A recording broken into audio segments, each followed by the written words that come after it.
नमस्कार दोस्तों, आपका स्वागत है मेरे चैनल पर। और आज हम देखेंगे वो इम्पोर्टेंट सवाल जो हम अधिकतर एग्जाम्स में कंप्यूटर के पूछे जाते हैं और हम कहीं ना कहीं उन कुछ क्वेश्चंस को लेकर कंफ्यूजन में रहते हैं और इन क्वेश्चंस को हम डिटेल में डिस्कस भी करेंगे ताकि आप इन एक क्वेश्चन से 2 से 3 क्वेश्चंस भी अच्छे इजीली कर सकें।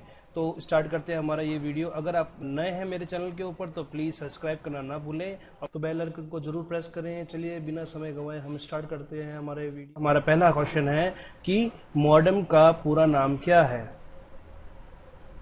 आपके जवाब आप दे सकते हैं कमेंट के अंदर, कमेंट में लिखकर ABCD या नाम। सो हमारा आंसर होगा यहाँ पर मॉड्यूलेटर एंड डी मॉड्यूलेटर। जैसा कि आप जानते हैं जो ग्लोबल इंटरनेट है, जो हमारा ग्लोबल इंटरनेट है, ये ग्लोबल इंटरनेट आपके कंप्यूटर सिस्टम से जुड़ा हुआ रहता है। लेकिन हम किसी भी इंटरनेट को या किसी भी तरीके के मीडियम को, चाहे वो आपका वाईफाई हो, चाहे वो आप लाइन हो, वायर हो या वायरलेस हो, किसी मीडियम को अगर कंप्यूटर से कनेक्ट करना है तो आपको एक डिवाइस की आवश्यकता पड़ेगी और इस डिवाइस का नाम ही है मॉडेम। तो जो लाइन हमें एक्सचेंज से प्राप्त होती है, उस लाइन को अगर हम कनेक्ट करना चाहें तो मॉडेम से कनेक्ट कर सकते हैं और मॉडेम के थ्रू हम कंप्यूटर से कम्युनिकेट कर सकते हैं। तो मॉडेम के इस तरफ जो लेफ्ट हैंड साइड की तरफ जो हमारा जो सिग्नल होते हैं वो एनालॉग सिग्नल होते हैं, जो कि इस तरीके का सिग्नल होता है, जबकि हमारे जो कंप्यूटर में जो सिग्नल होते हैं वो डिजिटल सिग्नल होते हैं।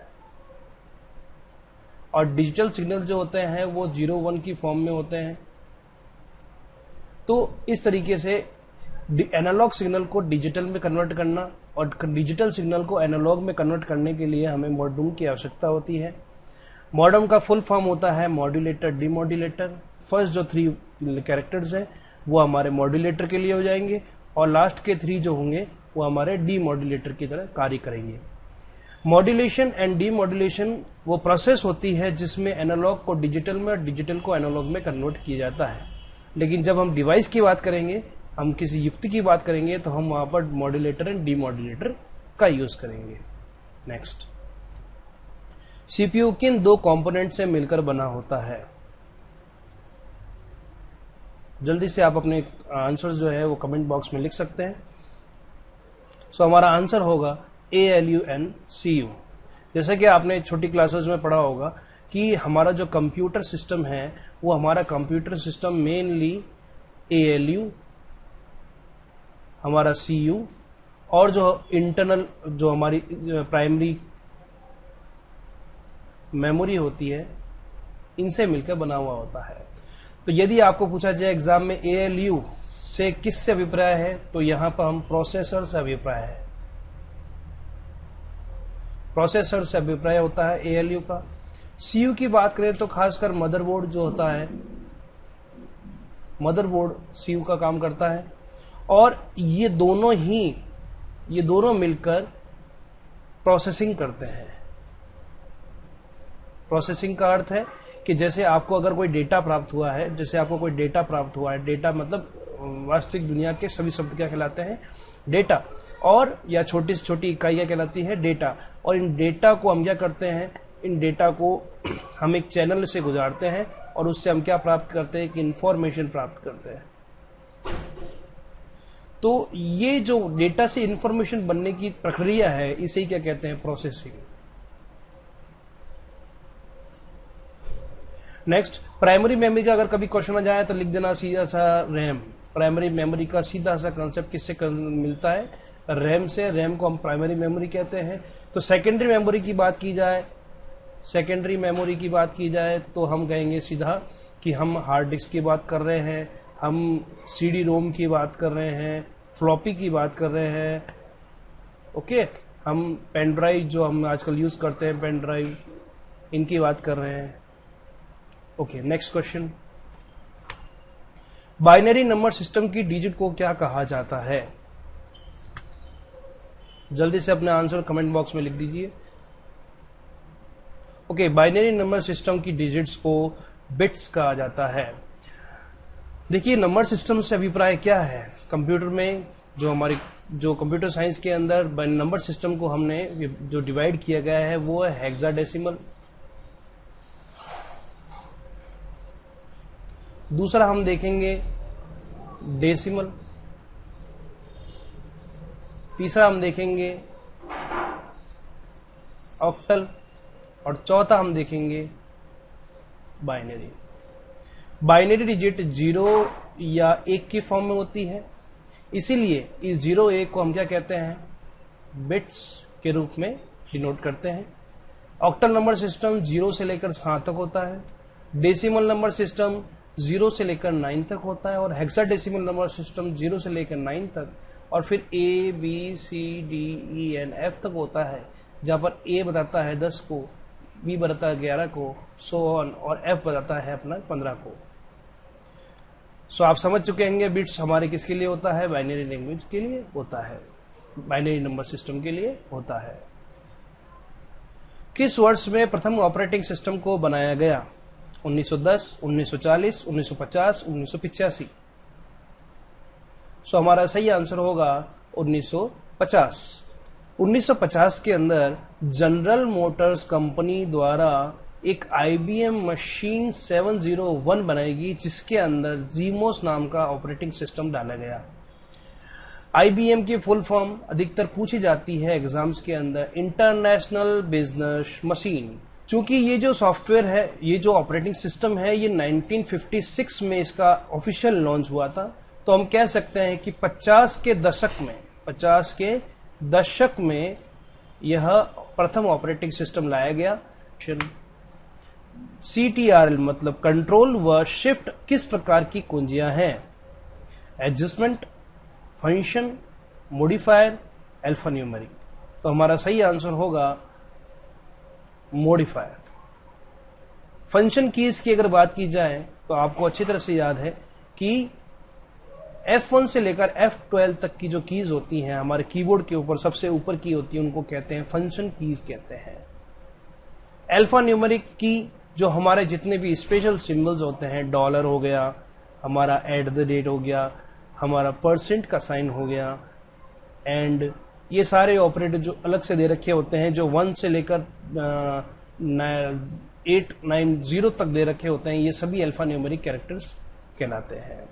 सो हमारी जो आंसर है हमारा मॉडिफायर की है कि CTRL को हम कहते हैं कंट्रोल की, और कंट्रोल और शिफ्ट की और अल्ट की, ये तीनों पेयर में यूज की जाती है या जोड़ों में यूज की जाती है। जैसे आप लिखते हैं कॉपी करने के लिए CTRL+C, तो यहां पर देखिए 2 कुंजियों का उपयोग किया गया है, इसलिए यह हमेशा जोड़ों में उपयोग में ली जाती है। नेक्स्ट क्वेश्चन, हेडर कहां होता है? टॉप, बॉटम, सेंटर, इनमें से कोई नहीं। हमारा आंसर होगा टॉप। माइक्रोसॉफ्ट वर्ड की जो फाइल है हमारी, माइक्रोसॉफ्ट वर्ड की जो हमारी फाइल है, इस फाइल के अंदर जो डॉक्यूमेंट हम बनाते हैं, उस डॉक्यूमेंट के अंदर जो ऊपर वाला पार्ट होता है उसे हम बोलते हैं हेडर, और नीचे वाला पार्ट होता है उसको बोलते हैं हम फुटर। हेडर पार्ट और फुटर पार्ट के अंदर कौन सी इंफॉर्मेशन दी जाती है? जैसे बुक या ऑथर अपना नाम दे, या बुक या ऑथर अपनी बुक का नाम दे, या लेटर का नाम दे। दूसरा क्या दे सकते हैं हम इसमें?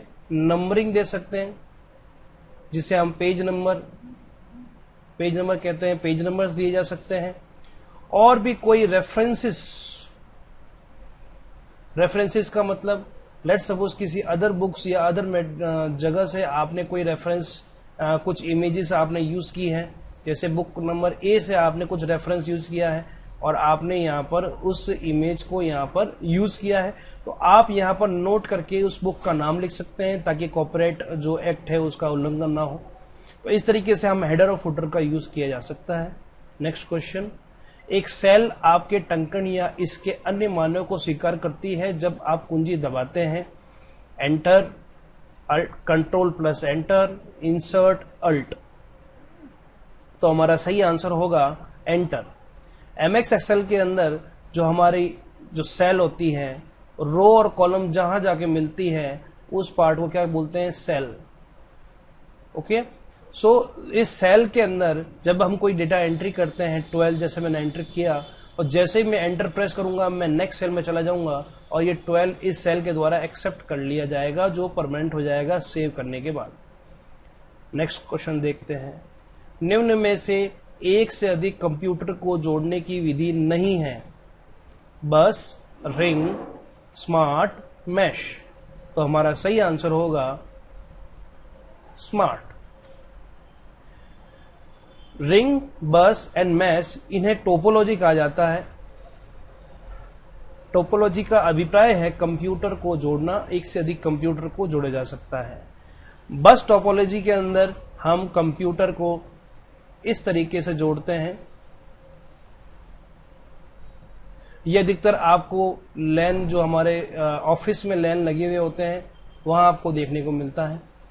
रिंग टोपोलॉजी में एक रिंग होती है, रिंग जैसी संरचना होती है, जिसके अंदर बीच बीच में सारे के सारे कंप्यूटर जुड़े होते हैं, एक दूसरे से जुड़े हुए होते हैं। और मैश के अंदर हर एक नोड दूसरे नोड से डायरेक्टली कनेक्टेड रहता है। जैसे ये नोड इससे, इन तीनों से, ये नोड इससे, तो ये सभी नोड एक दूसरे से डायरेक्टली कनेक्टेड है। ओके, तो नेक्स्ट क्वेश्चन, अगर आपके पास MS एक्सेस है तो आप किस फाइल फॉर्मेट का उपयोग करेंगे? .ppt, .xml, .mdb, .jpg। आपका सही आंसर होगा .mdb। .ppt पावर पॉइंट का एक्सटेंशन होता है।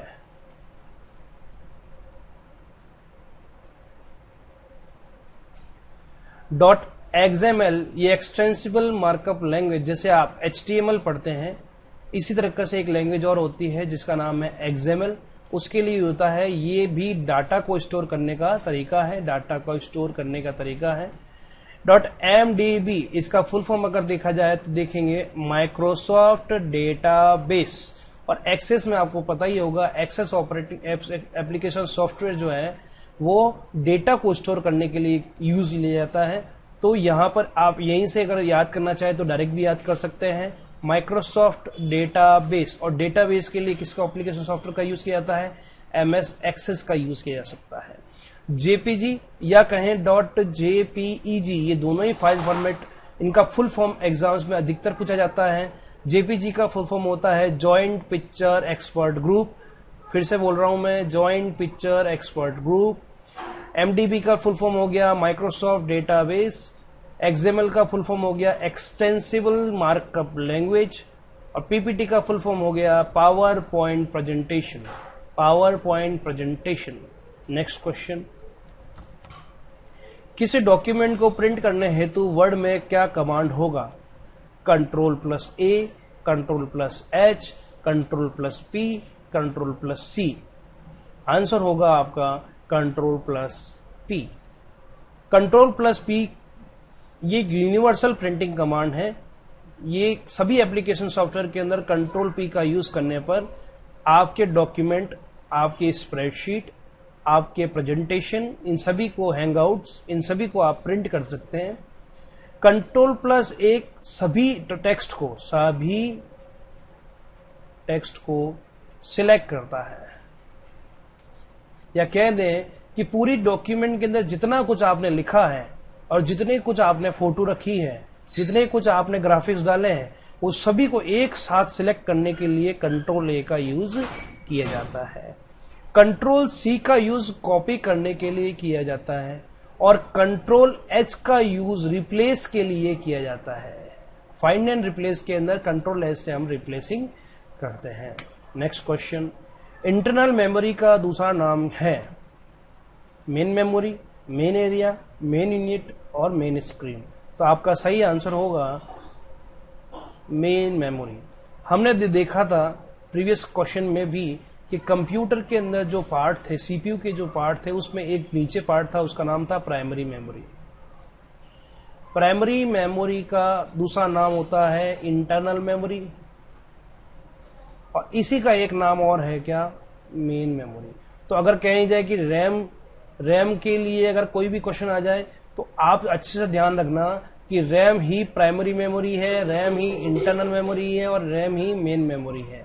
ये तीनों ही इनके उपनाम हैं। नेक्स्ट क्वेश्चन, MICR में M से क्या अर्थ है? Memory, magnetic, main frame, multitasking. तो आपका सही आंसर होगा मैग्नेटिक। MICR जो है उसका फुल फॉर्म होता है magnetic ink character reader. Magnetic ink character reader. यहां पर R जो है कुछ बुक्स में यहां पर रीडर है, कुछ बुक्स में यहां पर रिकग्नाइजेशन भी है। तो आप ध्यान रखें, एग्जाम के अंदर अगर रिकग्नाइजेशन आएगा तो पहला वो आंसर आएगा। दो आंसर रहते हैं इसके, एक इसको रीडर भी कहते हैं और कहीं बुक्स में इनको रिकग्नाइजेशन भी कहते हैं। तो आप ध्यान रखें, अगर ऑप्शंस के अंदर अगर ये दोनों आ जाते हैं तो हमारा रिकग्नाइजेशन जो होगा वो हमेशा सही होगा, और अगर रिकग्नाइजेशन नहीं लिखा हुआ है तो रीडर हमारा हमेशा सही होगा। कंप्यूटर द्वारा किस युक्ति से रिजल्ट प्राप्त किए जाते हैं? Input unit, output unit, processing unit, CU unit. Answer है आपका आउटपुट यूनिट। कंप्यूटर द्वारा किस युक्ति से रिजल्ट प्राप्त किए जाते हैं? देखिए, कंप्यूटर जो है हमारा जो सीपीयू होता है, ये सीपीयू इंस्ट्रक्शन लेता है और इंस्ट्रक्शन देता है, अर्थात ये निर्देशों को ग्रहण करता है, निर्देशों को ग्रहण करता है।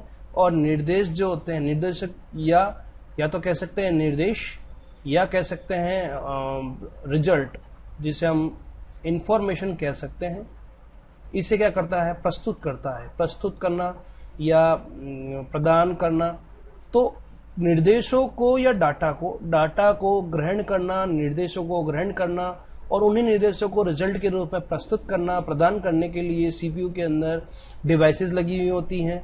तो जब कोई इंस्ट्रक्शन या डेटा आ रहा है तो उसे कहते हैं इनपुट, और जब वो डेटा जाएगा उसे कहते हैं आउटपुट।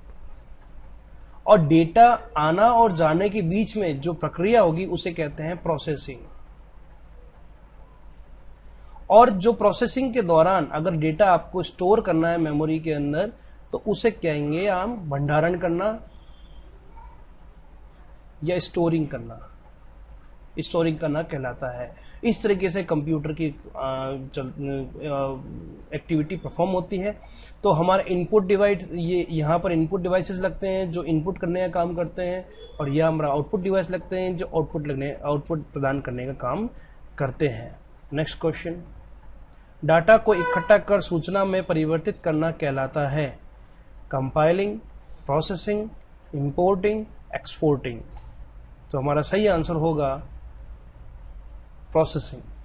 डाटा को इकट्ठा करके, अर्थात ये क्वेश्चन हम डिस्कस कर चुके हैं कि डेटा से सीधे ही इंफॉर्मेशन बनाना, मतलब डाटा को प्रोसेस करना और प्रोसेस कर सूचना बनाना प्रोसेसिंग कहलाता है।